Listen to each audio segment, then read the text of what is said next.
वह भगवान कल्की देव का अवतार होगा, 24वां अवतार। यह यूपी में होगा, जिला मुरादाबाद में होगा और सांबल नाम की तहसील में यह अवतार होगा। और भगवान हाथ में कृपाण संभालते हुए धर्मी और अन्यायियों को समाप्त कर देंगे और अपने सामने ही वो धर्म की स्थापना करेंगे। कल्की नारायण भगवान का अवतार 24वां अवतार होगा। ऐसी अद्भुत कथा का वर्णन किया, आनंद हो गया। सौनक जी सूर्य जी को कहने लगे, आप ये बताइए, आपने व्यास जी का अवतार में नाम लिया, क्या ये वही व्यास हैं जिन्होंने भागवत जी की रचना करी? कहा ये वही है। कहा भागवत की रचना कैसे हुई ये बताइए। तो जवाब दिया, एक दिन की बात थी, सरस्वती के संगम पर दुखी व्यास बैठे हुए थे। इतने में नारद जी आ गए। नारद जी ने देखा और पूछा, पाराशर्य महाभाग भवता कचिदात्मना परितुष्यति शारीर आत्मा मानस एव वा। नारद जी कहते हैं पराशर को, आप यह पराशर पुत्र व्यास को आप ये बताइए, आप दुखी क्यों हैं? आप अच्छे लोग तब हैं, हम अच्छे लोग तब हैं जब हम दूसरों के हालचाल पूछें।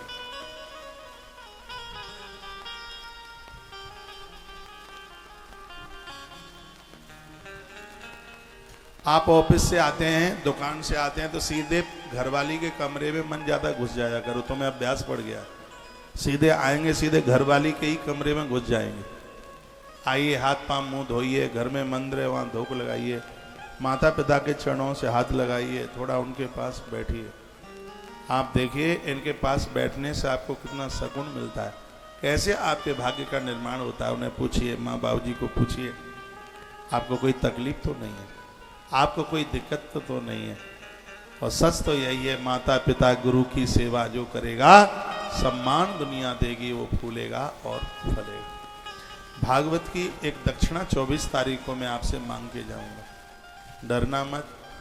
मैं आपसे रुपया पैसा नहीं मांगूंगा, भागवत की दक्षिणा में मांगूंगा वो यह है कि जो शराब पीते हैं, व्यसन करते हैं, धूम्रपान करते हैं, उन्हें अपने बोतल बोतला सब भागवत जी के ऊपर छोड़ने हैं। और एक मैं आपसे यह मांगूंगा, वो यह है, जिंदगी की अंतिम श्वास तक अपने माता पिता को नहीं भुलाएंगे, उन्हें आप भूलेंगे नहीं, उनको अपने संग नहीं रखोगे, आप उनके संग रहेंगे। नहीं तो प्रायः होता है, कहा जाता है मम्मी मेरे संग रह रही है, पापा भैया के संग रह रहे हैं। लगता है कि क्षेत्र के सबसे बड़े जमींदार आप ही हैं, धनवान आप ही हैं, सो मम्मी आपके साथ रह रही है और पापा भैया के संग रह रहे हैं। अच्छी संतान के मुख से आवाज निकलती है, हम माँ के साथ रह रहे हैं और भैया पिताजी के साथ रह रहे हैं। ये भावना होनी चाहिए। अपनी संस्कृति तो बड़ी अद्भुत है। एक मुसलमान रोते रोते मर गया। वो कहता है, हे खुदा कृपा करे तो अगले बार तो हिंदू बना देना। जिंदे जी तो माता पिता को जल पिलाते ही हैं, लेकिन मरने के बाद भी साल में 16 दिन अपने माता पिता को, पुरखों को पानी पिलाते रहते। अपनी तो संस्कृति भैया बड़ी अद्भुत संस्कृति है, जिसमें माता पिता के भारी महत्व का वर्णन किया गया है। तो यह अवतारों की बात आप सुने हैं, एक दूसरे का हालचाल पूछते रहिए। और मैं कहूँगा अपने दुकान से भी थोड़ा सा समय निकालकर थोड़ा मित्रों के पास बैठिए, और मित्र भी ऐसे बनाइए जो तुम्हें लूट नहीं रहे, तुम्हें ठग नहीं रहे हैं। ऐसे मित्र बनाइए जो तुम्हें व्यसनी नहीं बना दे, ऐसे मित्र बनाइए। ऐसे मित्रों की जरूरत नहीं है जो तुम्हें जुआरी बना दे, ऐसे मित्रों की जरूरत नहीं है जो दुराचारी बना दे। मित्र का होना जरूरी है जीवन में। राम को भी मित्र की जरूरत पड़ी, कृष्ण को भी मित्र की जरूरत पड़ी, सुदामा जैसा मित्र। धनवान मित्र हो ये बिल्कुल जरूरी नहीं है, चरित्रवान मित्र हो ये बहुत ज्यादा जरूरी है, जिसके पास बैठने से तुम्हें सुकून मिले, उसका पैसा उसको है। मित्र यार दोस्तों से पैसा पूसा मत मांगा करो, बैठे रहो भूखे, मत मांगिए, मित्रता खत्म हो जाती है मांगने से। एक दूसरे से हृदय की बात कर सके। हमारे ग्रंथों में लिखा है सोने की चोरी का प्रायश्चित है, हमारे ग्रंथों में लिखा है कि शराब पी है उसका प्रायश्चित है, कोई दुराचार हुआ है, कुकर्म हुआ है, उसका प्रायश्चित है। लेकिन जिसने मित्र को दगा, जिसने मित्र को धोखा दिया है, उसका कोई प्रायश्चित ही नहीं है। 50% में मित्र मित्र का कारोबार शुरू हो जाता है। ऐसी ठगियाई होती है कि मित्र मित्र का देवाला निकाल देता है। ऐसे लोगों का कभी उद्धार और आत्म कल्याण नहीं होता। एक बार जयकारा लगाइए, बोलो भक्त वत्सल भगवान की जय हो। आदेव श्री नारद जी ने समाचार पूछा, भगवान व्यास रो पड़े और कहने लगे मैं दुखी हूँ। का दुख किस बात का है? अरे दुख इस बात का है कि मैंने इतने पुराण लिखे, इतने ग्रंथ लिखे, महाभारत जैसे ग्रंथ की रचना मैंने करी, लेकिन मुझे कहीं शांति नहीं मिली। देवर्षि नारद जी ने कहा तुमने ये सब कुछ लिखा सही, लेकिन कहीं भी कृष्ण लीला का विस्तार पूर्वक वर्णन नहीं किया। सुनिए, जब तक कृष्ण चरित्र का वर्णन नहीं करोगे तो आपको शांति मिलेगी कैसे?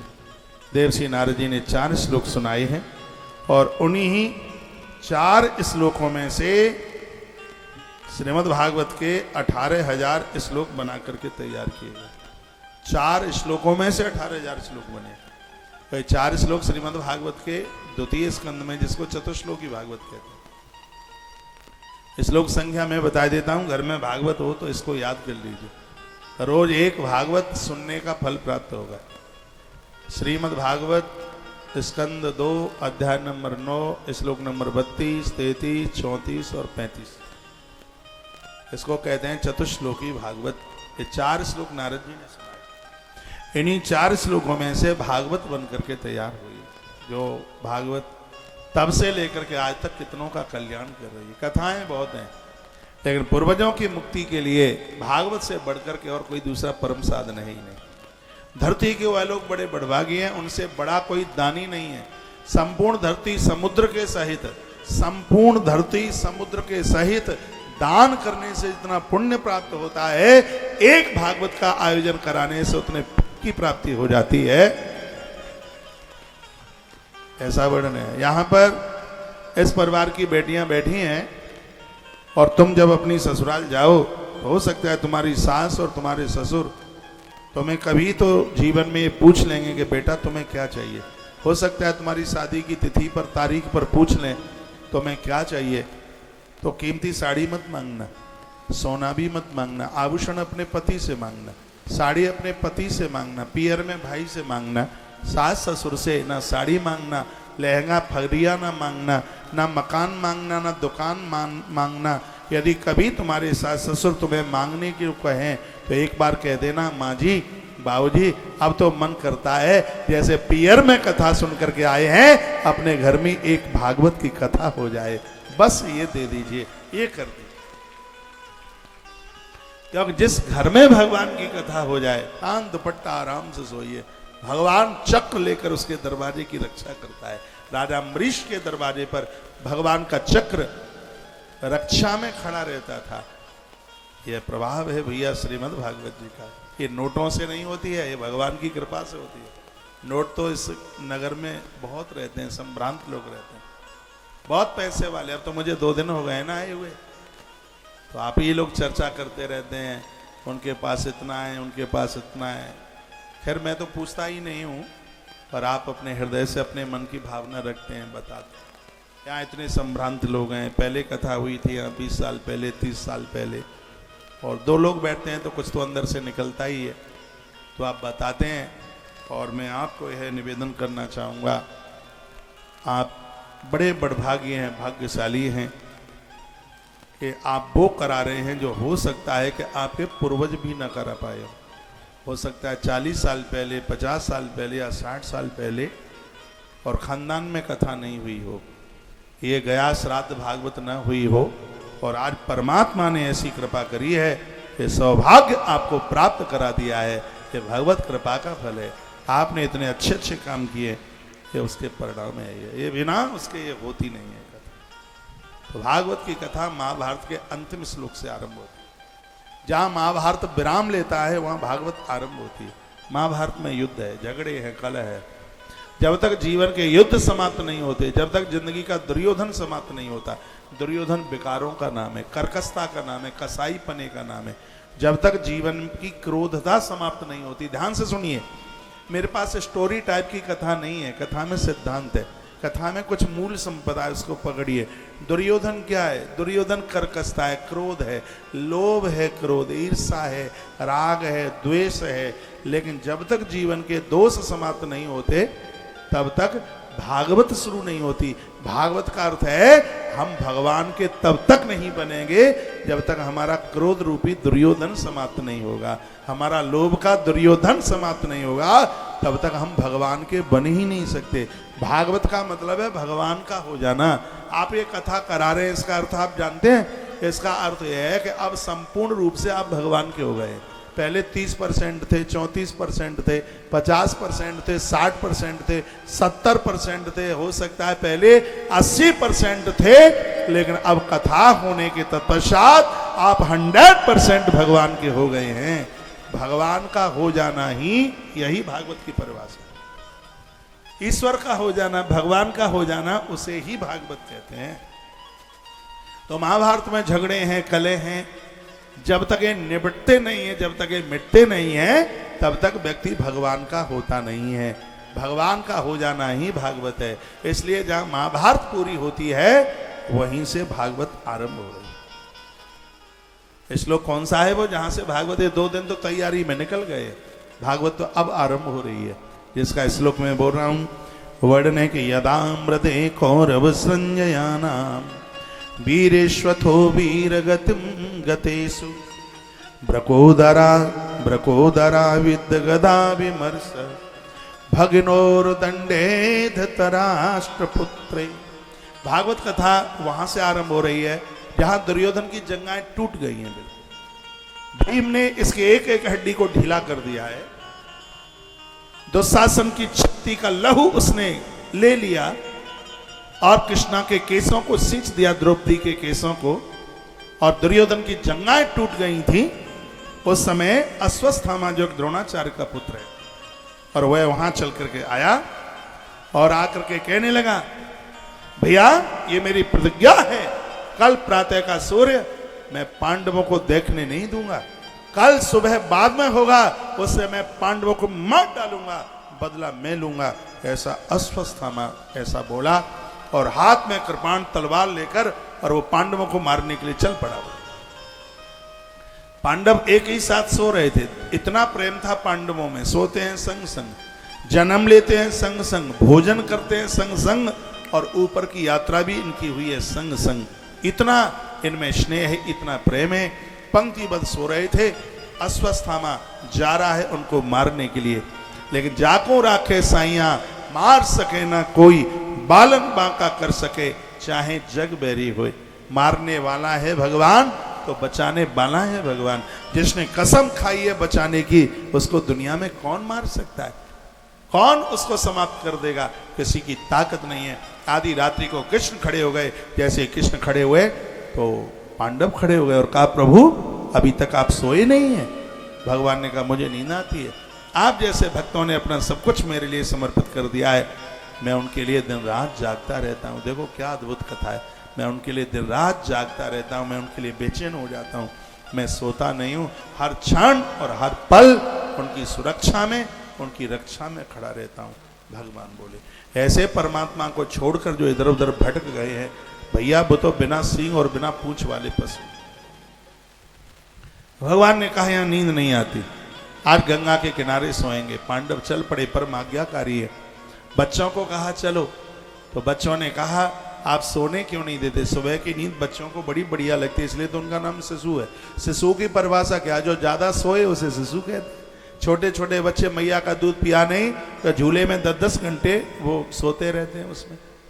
इनका नाम ही शिशु इसलिए है। संस्कृत में कहते हैं सा सेयते यशसा शिशु, जो ज्यादा सोता है इसलिए उसको शिशु कहते हैं। तो जवानी में तो शादी विवाह हो जाए तो सबसे पहले तो नींद ही भागती है, नींद आती ही कहाँ है। बच्चे हैं, बच्चों को जगाया जाए, जगते नहीं है, बड़ा मुश्किल होता है। और फिर क्या कहते हैं बच्चे कि पापा 5-7-8 दिन के लिए मामा के यहाँ चले जाए तो ज़्यादा ठीक है, जितने समय के लिए बाहर होंगे उतने समय में फिर हम ज़्यादा सो लेंगे। वो नींद में जगते ही कहाँ हैं।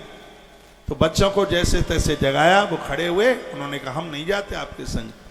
जहाँ उनके पिता सो रहे थे, पांडव पांचों भाइयों के 5 बेटे थे, वो वहीं सो गए। इतने में अश्वत्थामा आया, सिरा दे, और अश्वत्थामा ने तलवार संभाली और उसको लगा कि ये 5 पांडव सो रहे हैं, और उसने बड़ी जोर से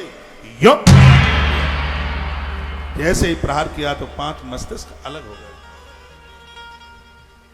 5 मस्तिष्क अलग हुए, ये तो कथा भागवत में लिखी है, लेकिन इसका असली भाव देखिए, वो ये है अश्वत्थामा काल है, और ये काल पांडवों के लिए आया था, लेकिन पांडव बच गए। क्यों? क्योंकि भगवान का इशारा पाकर वो गंगा के किनारे चले गए। गंगा का किनारा भक्ति का तट है, और ये बिस्तर क्या है? भोगों के बिस्तर है। जो भोगों के बिस्तरों को छोड़कर भक्ति माता के किनारे पहुंच जाते हैं, वो मौत की मार से हमेशा के लिए बच जाते हैं। संसार में वही मरते हैं जो भोगों के बिस्तरों पर पड़े रहे हैं। तालियां भले ही मत बजाइए, लेकिन जगना शुरू कर दीजिए। जगने का मतलब ये नहीं है कि आप 2:30 बजे नहा लें। जागने का मतलब अपने आप को पहचानिए, मैं कौन हूं। 3 बातें आपके बीच में निवेदन करूंगा।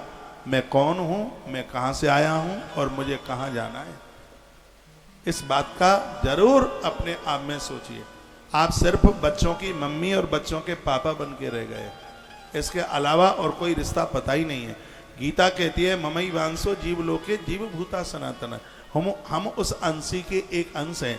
जैसे पानी को कहीं से छोड़िए, आज कथा सुन के आप जाएं तो अपने बाथरूम में नल खोलना, उसका पानी नीचे ही गिरेगा। ये नीचे क्यों गिरता है? आप कहोगे उस नलकी का मुंह नीचे है इसलिए नीचे गिर रहा है। तो आप बाथरूम के नल का मुंह ऊपर भी कर देना तो भी पानी नीचे ही गिरेगा। वो नीचे क्यों गिरता है? इसलिए क्योंकि नल के पानी को पता है कि जहां से मैं बिछुड़ा हूं वो समुद्र ऊपर नहीं, वो सागर नीचे है। जैसे नल का पानी अर्थात सागर से मिलना चाहता है, हम और आप नल के पानी की तरह है, परमात्मा महासागर की तरह है। जैसे नल का पानी समुद्र से मिलना चाहता है, उसी प्रकार से हमें और आपको भगवान से मिलने के लिए निकल जाना चाहिए, तभी संसार में सुरक्षित रह सकते। पांडवों को भगवान ने बचा लिया, बच्चों की मृत्यु हो गई। उनका मस्तिष्क लेकर के अश्वत्थामा दुर्योधन के पास पहुंचा और कहा भैया मेरी प्रतिज्ञा पूरी हो गई, ये 5 पांडवों के मस्तिष्क। दुर्योधन ने कहा भीम का मस्तिष्क मुझे चाहिए। जो भीम के पुत्र का जो भारी सा मस्तिष्क था वो निकाल के दिया। एक बात और मैं आपको बोलूंगा, नाभि के नीचे का हिस्सा है ये मां के द्वारा है, और नाभि के ऊपर का जो हिस्सा है वो पिता के द्वारा है। सुनिए, कभी भी आप देखना बच्चों का मस्तिष्क है वो पिता जैसा लगता है, और बच्चों के जो पाम हैं, पामों की आकृति है वो मां जैसी लगती है। क्योंकि नाभि के नीचे का जो हिस्सा है वो मां के द्वारा है, और नाभि के ऊपर का जो हिस्सा है वह पिता के द्वारा है। इसलिए तो गणेश जी का मस्तक छेदन शंकर जी ने किया। मस्तक छेदन, पामों के ऊपर प्रहार नहीं, क्योंकि पाम के ऊपर अधिकार मां का है, मस्तिष्क के ऊपर अधिकार पिता का है। जब कर्ण की मृत्यु हुई तो मैया बहुत रोई कुंती। युधिष्ठिर ने पूछा मां रो क्यों रही है? कहा बेटा ये दुश्मन नहीं था, ये तुम्हारा बड़ा भाई था। युधिष्ठिर ने कहा मां जब जब मैं इसकी तरफ देखता पाम की तरफ, तब मुझे ऐसा ही लगता था कि मेरी मां कुंती जैसे इसके चरण है, कुंती जैसे इसके पाम है। ये बात मैं इसलिए कह रहा हूं, पिता लोग ध्यान देंगे तो बच्चे विद्वान हो जाएंगे, और माताएं ध्यान देंगी तो बच्चे चरित्रवान हो जाएंगे। यदि बच्चों के पास चरित्र नहीं है तो माँ का दोष है, और बच्चे बिना पढ़ाई के रह गए तो इसमें पिता का दोष है। पिता के देख रेख में बच्चे विद्वान होते हैं। बच्चे आपके बाहर जाते हैं पढ़ने के लिए, क्या पढ़ाई कर रहे हैं ये आपको देखना होगा। बच्चों की मित्रता किसके साथ में आपको देखना। एक बार जयकारा लगाइए, बोलो भक्त वत्सल भगवान की जय हो, श्री हनुमान जी महाराज की जय हो, आज के आनंद की जय हो। जय जय श्री राधे, जय जय राधे, श्री राधेश्याम। तो जो 5 बच्चे थे उनका मस्तिष्क बिल्कुल अपने पिता से मिलता था। भीम का बेटा था, बिल्कुल भीम ही जैसा था, तो भीम का मस्तिष्क निकाल के दिया। जैसे ही दुर्योधन के हाथ में दिया तो दुर्योधन समझ गया ये तो पांडवों के बच्चों की हत्या हो गई। वो रो पड़ा और कहने लगा ए अश्वत्थामा, यदि तू गुरुपुत्र ना होता तो तेरे टुकड़े टुकड़े मैं कर देता। मेरी दुश्मनी इन बच्चों से नहीं थी, और तूने ये बहुत बुरा किया। और उसी समय दुर्योधन ने अपने प्राण छोड़ दिए। भगवान ने दुर्योधन को हटाने के लिए लीला कर दी, क्योंकि दुर्योधन को दुर्वासा का वरदान मिला था, जब तक सुख और दुख दोनों एक तराजू में नहीं तुलेंगे तब तक तेरी मृत्यु नहीं होगी। पांडवों की मृत्यु हुई है, इसको सुख हुआ था, फिर बाद में पता चला नहीं उनके बच्चे मारे गए, तो दुख हुआ, सुख दुख दोनों एक तराजू में तुले, उसी समय दुर्योधन समाप्त हो गया। ईश्वर की लीला बड़ी अद्भुत है। इस युद्ध में बहुत लोग ऐसे थे जिनको हटाना बहुत मुश्किल था। उनमें से एक नाम आता है पितामह भीष्म का, उनमें एक आता है नाम गुरु द्रोणाचार्य का। और मैं निवेदन करूंगा ये विजय पांडवों की नहीं थी, ये विजय भगवान श्री कृष्ण की